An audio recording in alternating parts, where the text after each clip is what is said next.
Everybody, wherever you are. Yeah. So good afternoon, everybody. I know a number of folks here, but for those who don't know me, my name is Ashley Krasinski. I'm the coordinator for WACI. It's the Washtenaw Alliance for Children and Youth, as well as Washtenaw Futures, which is our college access network. You probably get a lot of emails from me, and I apologize for that, but I'm glad that those emails got you here today. I'm so thankful to be partnering with the folks over here at Google and the Community Leaders Program to provide this training. This is the second time that we've offered this now. Slightly different, some new content, I would say, for today. So feel free to help yourself. There's a lot more food up there. They already shared what the bathroom is. Everyone really wants to go with the dog. Just try to eat lunch. But yeah, I think with that, I'll just turn it over to them. And I know they have some introduction type of stuff for everyone. So with that, welcome. Thanks for coming today. Yeah, hi everyone. We're only part of the group of Google Communities program, part of the group, and we're a nonprofit team. So we're University of Michigan students working with full-time Google employees on helping nonprofits or education organizations in the area with their digital presence. So we're really excited that you're here, and most of you we haven't seen before last year, so it's amazing. And I'm just going to do introduction. So my name is Rosie. I'm a senior at the business school in Michigan, and I'm also getting a minor in community action and social change from School of Social Work. Hi everyone, again, just thank you all for coming. I'm really excited for our workshop today. My name is Cassie Hoffman, and I graduated from the business school last year. I'm actually a master's of accounting student, and I really love getting involved with the nonprofit center. And I'm Teddy Gottfredson. I'm a senior studying political science at Michigan. And yes, this is my first year in the program, and it's been really great so far, and we're excited to help you out. Anyone want to go first? Oh, I can go. My name is Ramada. I've been at Google for about a year and a half, and I just started working with DLP about 2-3 months ago. So I'm just here to answer any questions you guys may have that they can answer themselves. I'm sure it'll be very few and help. Hi everybody, my name is Jermaine, and I've been the lead for the community news program here for a little bit over 2 years. I've been a year as also the mentor for the SME team, such as our small medium size. I'm super excited to have you all here today. Hopefully this is really good. If you have any other questions, feel free to reach out to us now, or feel free to talk to you about. We also have a couple more teammates who are coming from class, so they'll be joining us a little bit later. And Dan, you guys kind of probably met. He's also another program coordinator. He's been kind of running around, but he's also a full-time Google employee.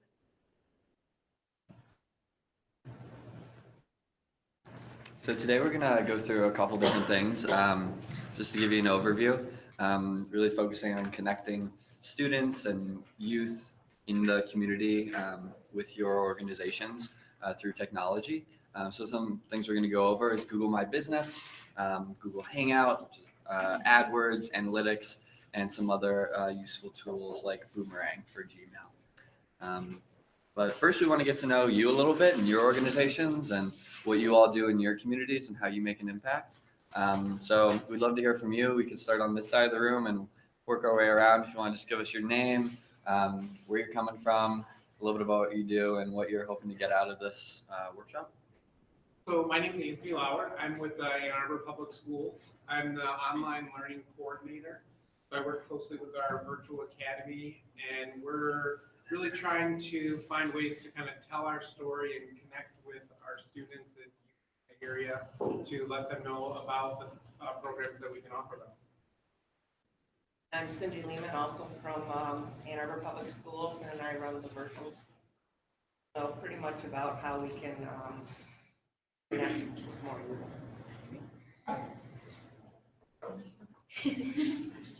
I'm Karen Sturzik, and I'm with Whitworth Public Schools.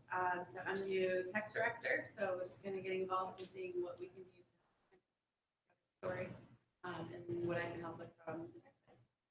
I'm Maria Carter-Ewell. I'm also with Whitworth Public Schools. I'm the community relations and recreation director. So just looking for different tools that we can use to stay connected with our community, with our students, our parents. My name is Cindy Lane. I'm the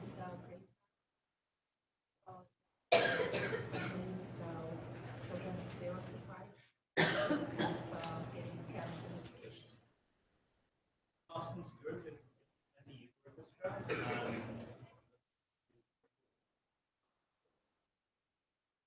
communication, and also parents and volunteers. I'm Mary Gallagher. I work at the Neutral Zone, and still most of our teams are brought in by word of mouth. So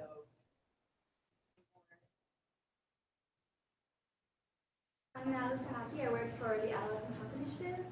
We partner with health centers across the country to make them more adolescent friendly. And so we're here to just about tools that we can utilize. And I'm Lauren Rinaldi. I'm the director of the Adolescent Health. I'm Courtney Vanderlaan. I also work with Adolescent. And my name is Liz Emily. I'm with the Washington. We post a lot of education.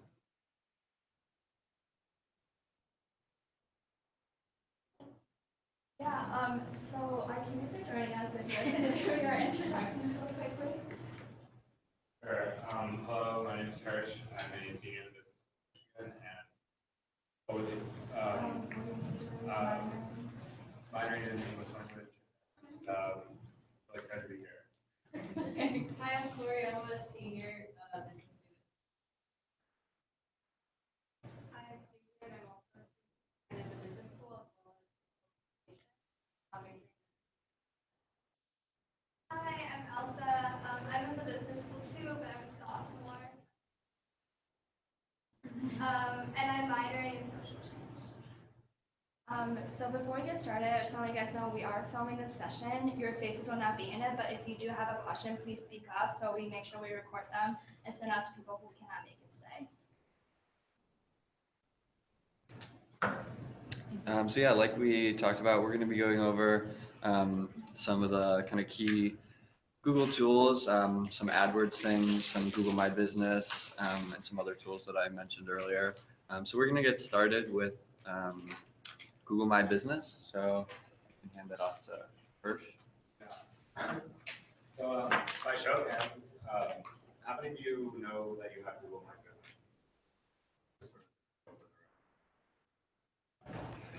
I know the Neutral Zone has it, so. looks like it. Yeah, sure. I understand that. Yeah. So we actually used you as an example. I didn't know you'd be here, but yeah. So Google My Business is basically a free service for businesses to provide information so that you are basically on the Google ecosystem. When someone Googles your organization, it'll allow customers to interact with you and basically for you to have an entry within the database of the Google searches. And so it's a free service and it allows for basically a wide variety of things, including location, hours, reviews. So like when you're Googling a restaurant, that's what you see on the right-hand side with the restaurant reviews that are from Google. It also allows for contact information. So it's a huge plus and definitely probably the best first step to like really getting within the ecosystem and making sure that your customers can find you. And so here, this is an example of what Google My Business looks like. If you type in Neutral Zone Ann Arbor, this right-hand side is sort of the aggregation of data that makes it tries to make it easy for users to really be able to get a quick overview of what the organization is, how to contact them if the organization is open, and what their hours are, as well as like directions on the map. And this is just sort of the map interface. So you can also access it through Google Maps if you're clicking on the actual location or browsing that way.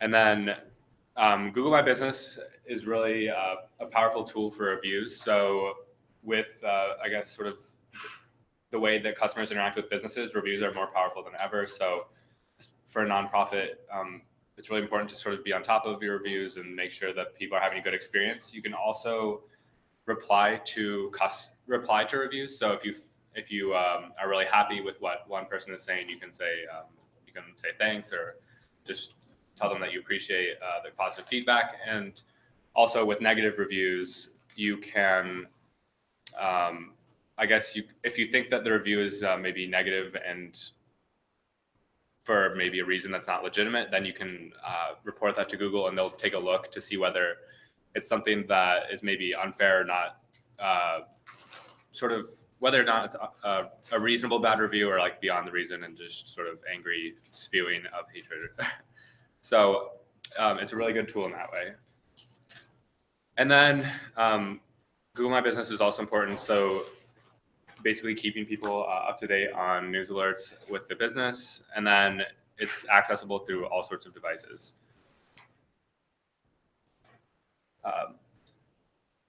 And so finally, once you sort of connect with Google My Business, then you can look at, it's a lot easier to go through customer insights.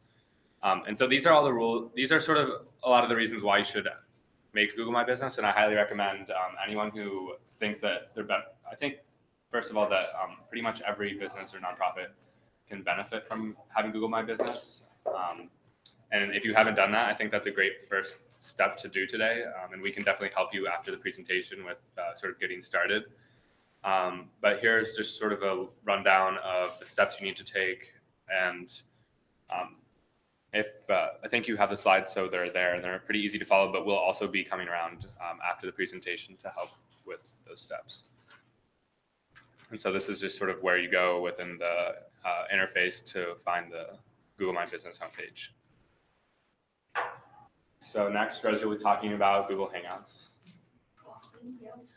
So some of you guys submitted questions when we asked you to RSVP. So each section, we're going to try to answer those questions if asked. So for example, right now with Google Hangout, we're going to answer how to collaborate with others through Google technology and how do we potentially increase parent involvement in our program. So making sure that we're answering your questions, but also let me know if it's not clear or it's not answering anything. So we'll try to address that throughout the presentation. At the end, we're going to go around and, like Hirsch said, do one-on-one work. So how many of you already use Google Hangout? All right, so some people. So this is just kind of where you find it. And it's pretty easy, intuitive. If you have a Gmail account, just like the menu, it's right there. Or you could simply Google hangouts.google.com.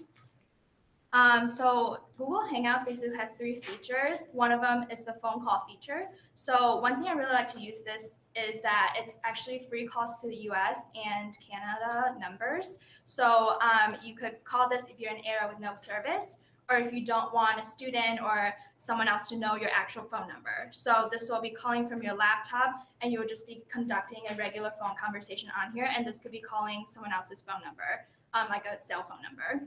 And for example, last year we had someone attending our workshop, and our organization is connecting students from here with people in Kenya. So this will be a really useful tool for them as well. So if that's something you want to use, that would be also useful for your organization. And here are just the steps of how to do that. The second feature they have is the message feature. It's kind of works like a chat box any office would have with Outlook or other types of chatting messages. And it's pretty intuitive. You just click on the person you want to talk to. This could also be a group message. And you simply type in the message, pin someone, and let them know basically things you're working on in the office.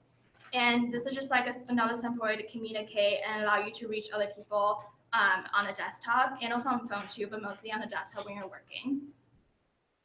The third one, probably the most utilized one, is the video call feature. So if you go into meet.google.com, you will be presented with basically this feature on the left of you. For some people, you don't get the choice to choose between starting a new meeting or use a meeting code. I'm not really sure why. But for those of you who do get to choose, there are just kind of small differences between the two. You'll be taken to different landing pages right after you click on it. And then using meeting code would just be something like AP Test Prep or Ann Arbor Public School. So people can simply enter the code in without clicking on the URL that you set up for the meeting. Versus starting a new meeting, they'll send you a URL that you'll have to send to your participants for them to join. So here are just 2 landing pages that you'll have to get. It depends on what you click. So if you click Start a New Meeting, this is what your page will look like. And then if you click Use a Meeting Code, Selena Gomez's one is the one that your page will look like. So if you didn't get to choose, Justin Bieber is what you'll get. And then you can see I'm in the meeting called Justin Bieber. His screen is basically black, but that's me up there. And you'll see like 2 people in the meeting, and then you can also click the messaging box so you can still message them while you're in a video call with them. And then Selena Gomez, that's kind of the same thing, but just looks a little different. And I'm gonna go through more features after what you can do with Google Hangout. So I'm just gonna use this feature as an example. So you'll invite people and then you'll basically have people's email address in, and also for us, for some organization, they have limits. So for example, University of Michigan, they have limits on people who can join the call. So they want you to allow people without the @umich.edu email to join. So you might have to check that particular setting to make sure everyone can join. And also another feature that I have is screen share. So I'm gonna go more into detail for screen share. But then like I said earlier, on the top over there, you could have a group chat as well for everyone who's in the video call. So a potential benefit for this will be, for example, Whitmore Lake Public School, you guys probably have parent-teacher conferences that not everyone can make it to. So if you still want to have face-to-face interaction with a parent, this will be a good way to chat with them instead of having them having to come to school. So just some other ways to utilize this other than the business setting. And for screen share, and there are two types of screen share. The first one is your entire screen, and the second one is a window. So the entire screen means everything on your desktop is being shown. So if your Gmail's open, your whatever sites are open, you're shopping online, everyone's gonna see that when you share your screen. Versus if you share a window, it's only just that one particular window you're showing, so they can't see anything else. So window will be useful if you're just on one website or one interface trying to show them what you're doing, versus the whole entire screen is when you're showing them for switching between different tabs. So if you're showing them how to navigate between different websites. So yeah, so this is just like some of the things that you can do. And then this is really good for doing presentations. If you're doing an online presentation to someone who cannot make it to, you can show the slides while you're talking over it. There's also another cool feature that you can do is to use Google Hangouts on YouTube Live. So you would be doing your Google Hangout as normal, but then it would be recorded on YouTube as a live video, and then that would actually import onto YouTube afterwards. So it will be on your website so people can still access it afterwards, after your Google Hangout. And there are kind of two things going on when this happens. They can either message you on Google Hangout, or they could comment essentially messaging you on your YouTube Live. So kind of two things you have to keep track of, but it's really useful if you want the content to be recorded and to be useful for later. And here are just the steps of how to do the live versus scheduled broadcast. So I'm gonna go back. So there are two other ways to do this particular method. So you can either do a live broadcast like I was saying, or you can schedule a broadcast later and schedule a particular time. You still have to activate it. It's not like directly recording, but there are just two ways to do that. And here are the steps. So it's really intuitive, but it's, again, another great tool if that's something that will be useful for your organization. So this is kind of what I was saying. If you're on Google Hangout and then you're also doing YouTube Live, this is where your audience will be looking at. So that's me doing my Google Hangout, but then people are live chatting me on YouTube as they're watching my YouTube Live. So you kind of have to monitor it. It's kind of like an interesting thing when you're doing Google Hangout. You also have to open this tab. You're like watching yourself talking essentially, but it's kind of cool because people can access you from different channels. So for video meeting, this is not about YouTube anymore, but for a video meeting in particular, it's really easy to schedule that through your calendar. So if you're worried about, parents not understanding where to go for video meetings, if you set up one, you can simply click on add video meeting details in your Google Calendar, and they'll have a URL in kind of this little bird I had right here. So that will be in their Google Calendar as well. So when you're ready and when they're ready, when the meeting comes, all you have to do is click on that link, and it'll take you to the meeting that you already set up for. So it's very easy and very intuitive, and not a lot of people will get confused because it's right there for them. Hangouts is also on your phone. So if that's something that you're interested in using that as, a phone call app or a video app, that's definitely something you can look into. It's very easy to use and very intuitive, even less kind of like complicated features than desktop, I would say, but everything is there. So now I'm going to turn to Google Analytics. But before I do that, are there any questions? Okay, cool.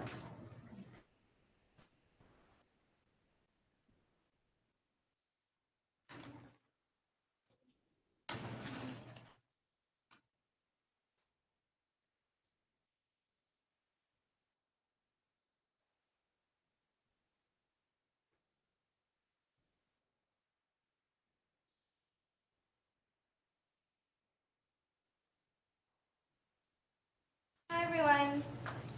Okay, so I guess the reason that we wanted to teach you guys about Google Analytics is because it can help you with many things in terms of your organization. Like it can help you figure out who is coming to your website, like what kind of traffic your website is getting, what your audience's other interests are, what else they're looking up online, how long they're staying on your website, like how attractive your website is. And that can be super helpful for you to figure out, I guess, who your audience is. That makes sense. So yeah. So these are some things that Google Analytics helps with. Like I said, it helps you understand your audience. There are many areas in Google Analytics that can help you set certain goals, like how many people, like it can help you decide how many people you want to get to your website, and then it'll measure how many people do come to your website. You can kind of compare that to measure the performance of your website. So that's a way that you can set goals and measure performance.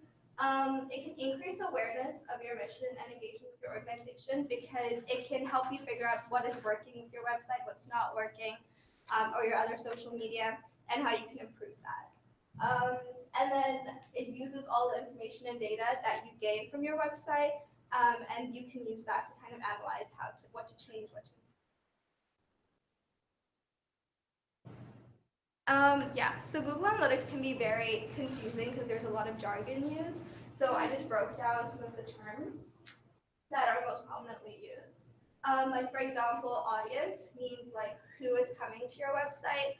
Acquisition is like how they're getting to your website. So whether they're like clicking a link on another website or whether they're coming through like your Google My Business and or those kind of things, or whether they're like actually typing in the URL. The behavior is what they do when they're on your website, like whether they buy something, whether they're just scrolling through, how long they stay, that kind of thing. Conversion is talking about the goals and measuring your performance. So it's using the goals that you've set in Google Analytics and comparing how many people are actually achieving those goals. And then source and medium is again where they come from. So there are three main ones, which are organic. So they came from a Google search. There's referral. Oh, there's referral, and then I think the third one was but yeah, good.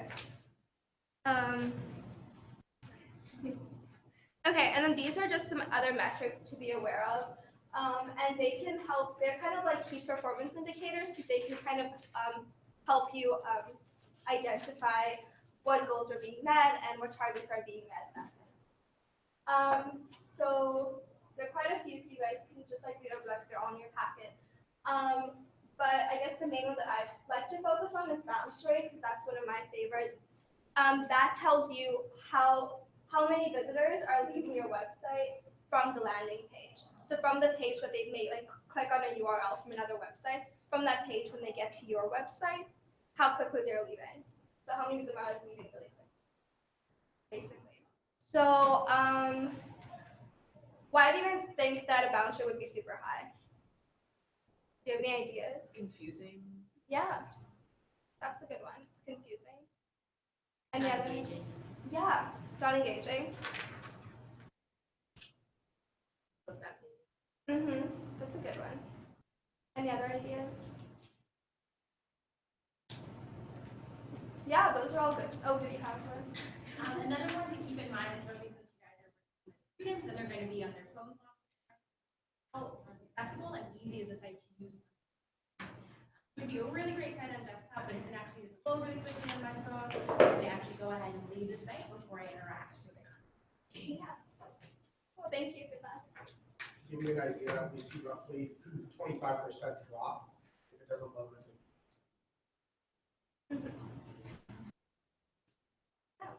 Good one to keep in mind. Yeah. Okay.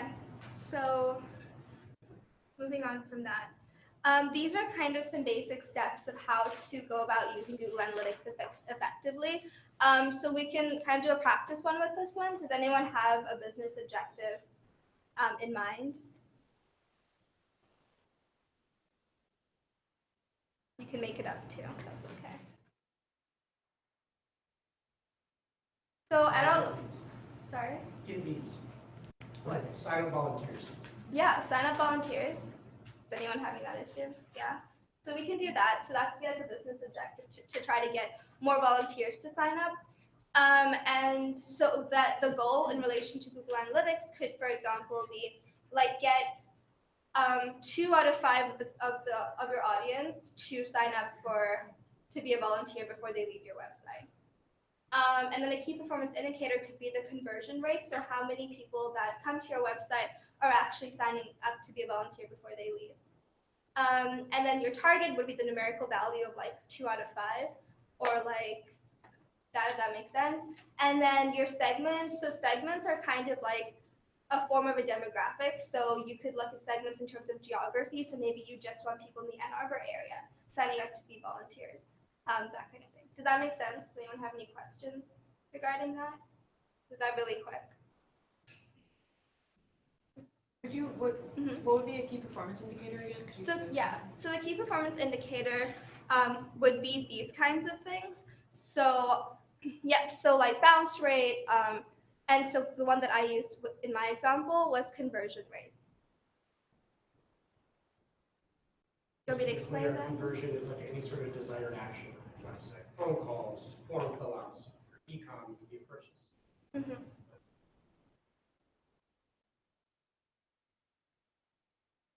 Okay. To add, if you go back to that last, one thing to keep in mind with the segments, why those can be really helpful. Let's say you're looking to collect volunteers and you want to put users into different segments. For example, they're more likely to come back to your site and then sign up to be a volunteer. And who's brand new to the website.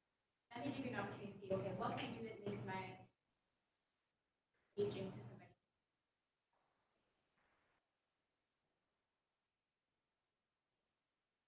Does that make sense, everyone? Okay, cool. So there are 3 main parts to Google Analytics. So the first is the account, which is just like a compilation of all the data available to you. Then there's the property. So you would have a property for each like platform that you use. So like a property for your website, a property for like a social media site. And then your views are just like all the reports, I guess, in terms of all the different properties. And so at Google Analytics advises 3 main kinds of views. One is like the unfiltered data, so it's just all the raw data. Another one is the master view, which is like your access to all the data points. And then there's the test view, where you can kind of delete and add and filter out different information to kind of form a report. And those are just like helpful. Like you don't have to do it that way, but that may be helpful to organize. A good example is like filtering out internal IP. If you want to filter out anyone in your organization that may be accessing your website and you don't want to see that info, you just want to see external users, you can filter out internal IP. Yeah, exactly. So you can help people, you can like allow certain employees to see certain versions of it or not. Yep. And yeah, so this is just kind of an example of what your view will look like once you set up Google Analytics. And you can see some of the words that I brought up too. Yeah, so this is just like some overall advice to always keep the unfiltered view, just so you keep all that data so you don't delete it by accident. Because if you want to go back to it like sometime in the future to see how you've done it like over like the span of 10 years, that could be helpful.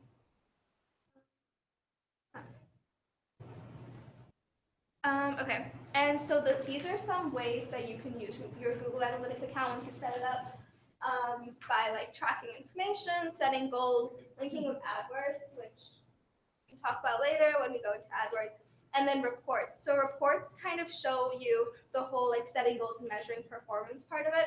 So it looks at like how many people, like for example, with signing up volunteers, like what is your conversion rate at that point, and like what could you improve, what's going right, what's going wrong, that kind of thing.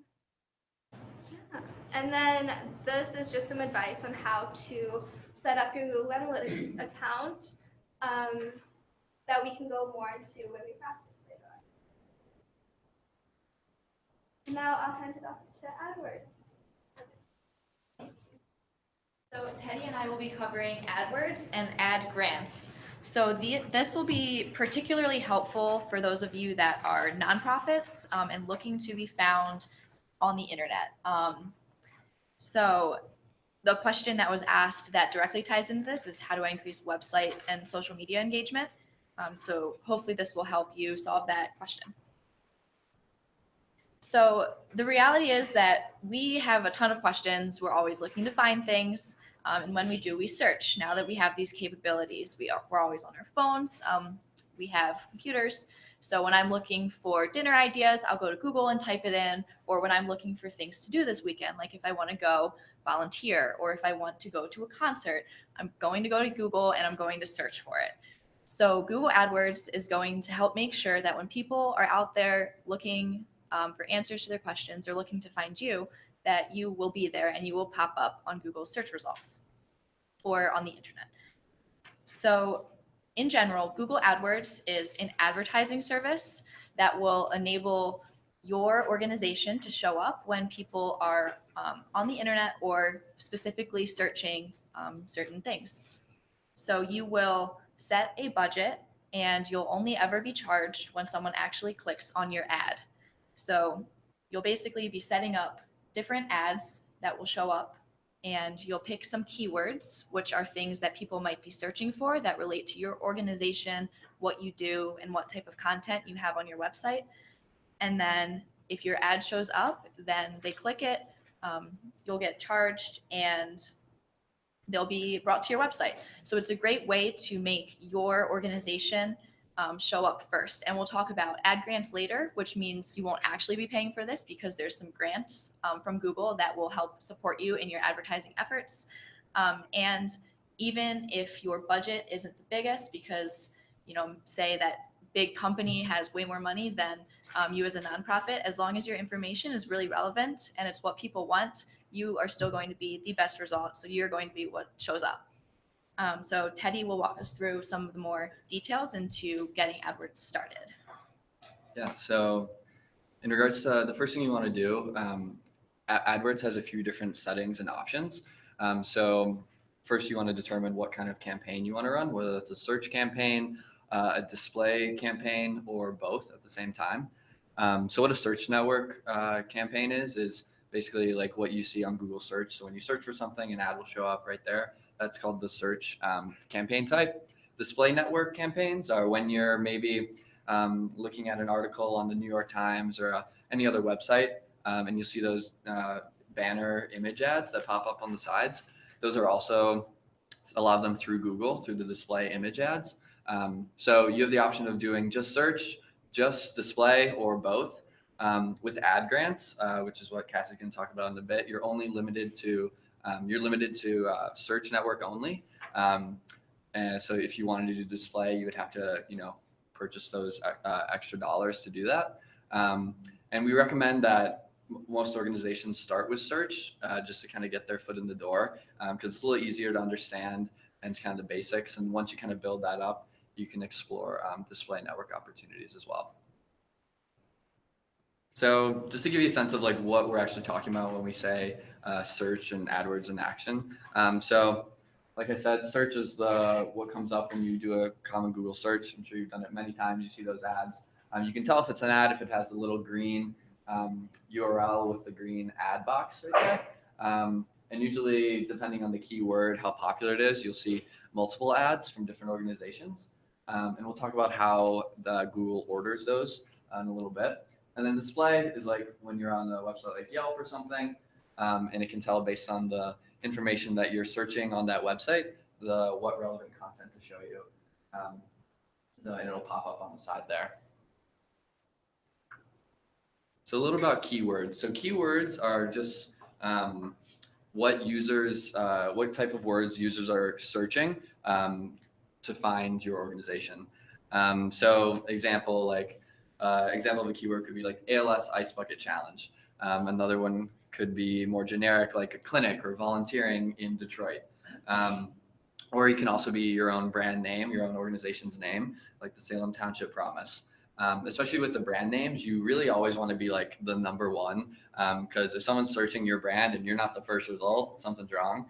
So we really emphasize having at least basic on AdWords, having your own name as a keyword, and you kind of like owning that keyword.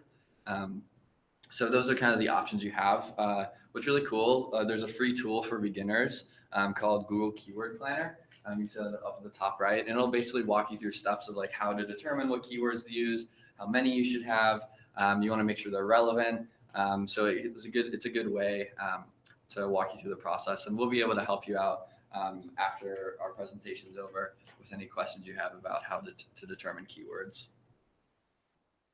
Another thing, like I mentioned earlier, determining how Google determines what order to show the ads in. So there's a few factors.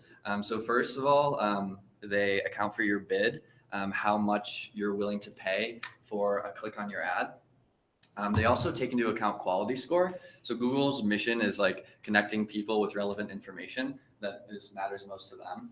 So Google doesn't want ads that are really not relevant to what a consumer is searching popping up, because it'll just distract them, and maybe they won't use Google again in the future. So they really, really value quality and relevancy in regards to making sure they show the correct ad. So they take bid and quality score into account. So let's say you bid $2, you set that as your max bid, and you get a quality score of 10. And quality score is determined based on the relevancy of your landing page. So Google actually analyzes your website and determines like the quality of it, how relevant it is based on the keywords you suggested, how those pop up. And we can walk you through how to make your website more relevant and walk you through the strategy of that later. So say you bid $2, but you have a quality score of 10. Someone who bid $4 and only has a quality score of 4 will actually show up lower. So even though they paid a greater amount of money for that bid, your ad will still show up higher because you got a higher quality score. So that's kind of how it works. And we'll be able to show you a little bit at the end of this if you have any questions about how to actually walk through that process. Any questions thus far? Is it readily available for businesses? Yeah, so it's reported to you, like Google reports that to you on your AdWords account, I believe, right? Yes, you can go into your AdWords. So when you're in,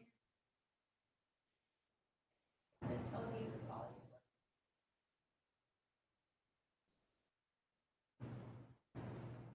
So another cool thing is that if you set your max bid at $2, it doesn't mean every time that someone clicks on your ad, you're going to be paying $2. Google makes sure that the higher the quality of the ad below you, the more you will have to. So you won't be actually paying. So say, for example, there's another ad that someone has, then they only bid $1.50 for it and you bid $2.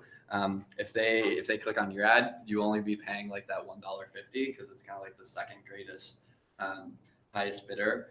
So you won't be paying that extra amount.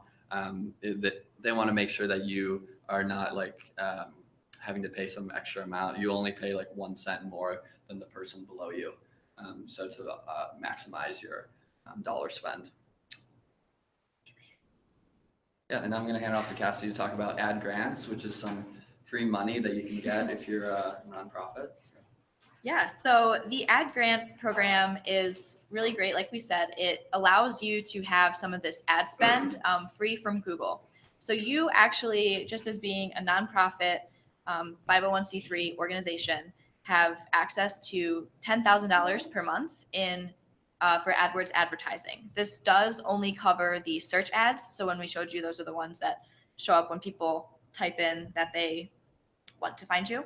But that's really great. That's $120,000 in ad spending per year, which is really helpful for nonprofits.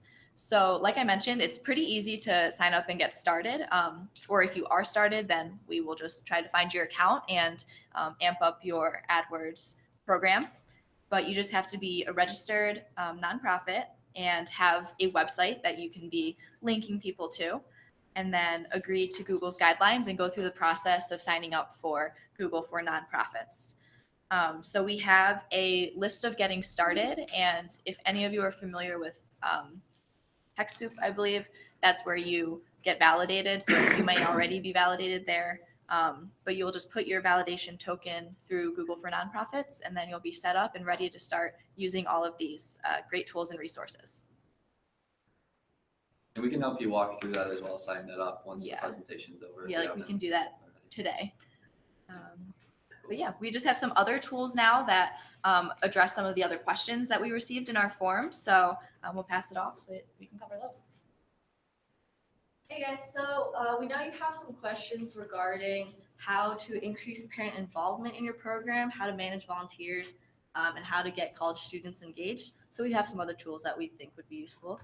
The first one is Boomerang, and Boomerang is an add-on into your Gmail account. So there's 3 main uses I think would be beneficial to you all. The first one is you can receive an email again. So say Bobby's mom emailed you saying, "Oh my God, my son failed his test, but I'm about to go to the gym and I don't want to get that email for another hour." You can either mark it as unread, or you can tell Gmail to resend the email to your inbox in the next hour, but you can set the time however specific you want it. Another main point would be sending an email later. So if you look at the second picture, there's a red box that says send later. Say you're working till 2 a.m. and you're like, "Oh man, I have to email Bobby's mom back." So you can type out a draft and either wake up really early in the morning at 8 a.m. and send it just to show that you're being productive in the morning, or you can have Gmail send it automatically based on the time preference that you choose. And third, you can also track people opening your emails, and you can also have it resend if they open it and don't respond, and you're like, "Wow, Bobby didn't respond to my email. I'm going to annoy him again. Send it in 2 days if he doesn't respond." So for example, I got an email about picking up a t-shirt on November 9th, and I was really busy that day, so I said, "Gmail, send it to me again on November 13th at 5:45 a.m. for some reason." So I got it on November 13th. And also in terms of tracking people's opening and click rates of your email, it's going to have a little blurb at the bottom that says the sender has requested a read receipt. They can opt out of sending you the read receipt, if that makes sense. I think it's for privacy reasons, but if they don't opt out, then you can tell that they read your email. Yeah, and really quick about the receipt, so they don't tell you who read it.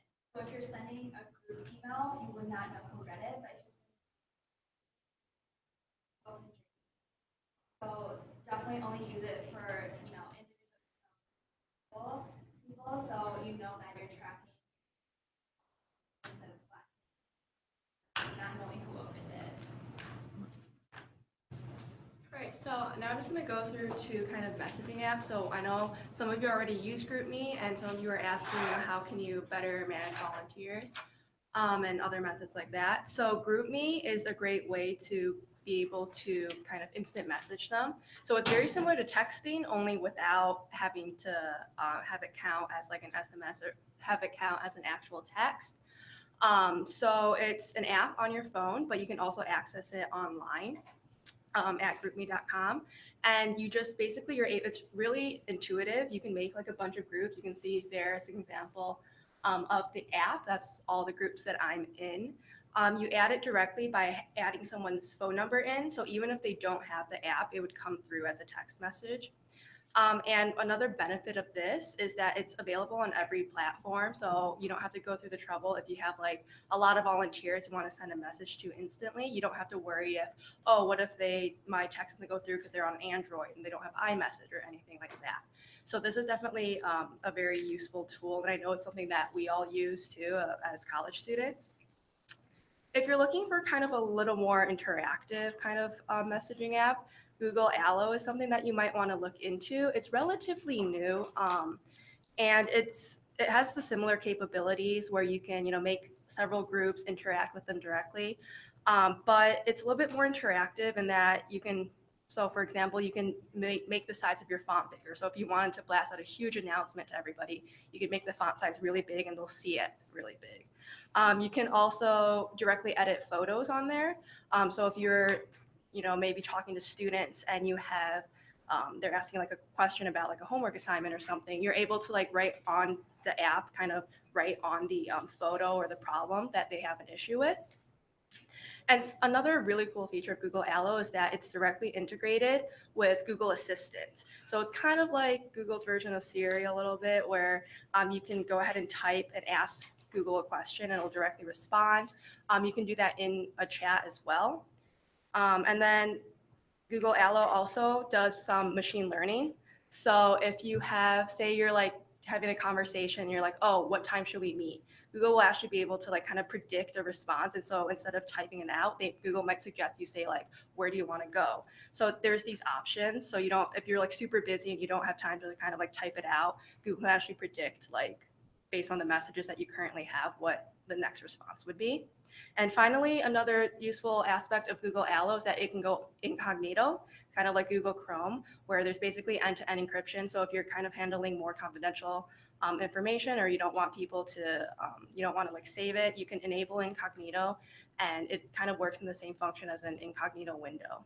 That's also really cool.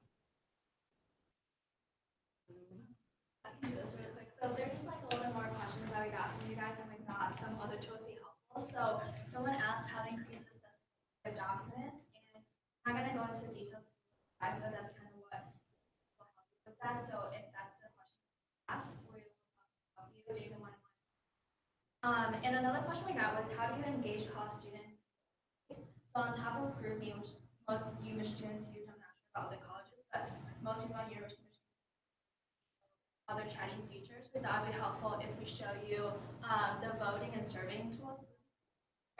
But when to meet and when is good are two things that college students use a lot to track when is a good time for them. So when to meet is show you, it's kind of this picture. So everyone goes in and fill out their availability, and the one with the darkest color is when everyone's available. So if you're meeting with college students, a group of people, this is a good time, this is a good tool for you. Where you can find the optimal time. When is good is also another good tool that basically does the same thing, but people cannot see other people's responses. So instead of being able to see where the darkest colors are, everyone's able to see that. You're the only person who's able to see that. So a lot of us use that in college because sometimes people don't fill all the times they're available. They only fill in the times they want to be available. So this would be a good time for you to kind of encourage them to actually fill all the times they can actually meet without seeing the responses and biasing towards the ones that are active. And then another question we got is, how do we collect participant data? And we have basically a variety of different tools that you can use to do that. Google Analytics kind of went over. Google Forms and Google Sheets, that's something that's really helpful if you're setting up. So if that's something that you want to help with, we can definitely help you with that. YouTube polls is also something that's really useful. So if you have a YouTube channel and you probably have seen this, but you'll be watching a video, there'll be a little box on the side that says, what do you think of this? And yes or no. So you're voting when you're watching the video. So that's something that you can really engage with your participant who's watching your videos. So if you're, for example, Washington Community College, I'm not sure, I don't think they're here today, but they could be having an admissions video online, and they could be, are you a student, are you a parent, or are you just visiting those websites? So you can collect your participant data from that. But then again, we can go through more on that in detail. We just wanted to make you aware in case those are the questions you have. Thank you guys so much. That's like pretty much all of our presentations. Please take the time to fill out our survey up here for our post-workshop so we can get feedback. And then now it's just kind of our one-on-one time.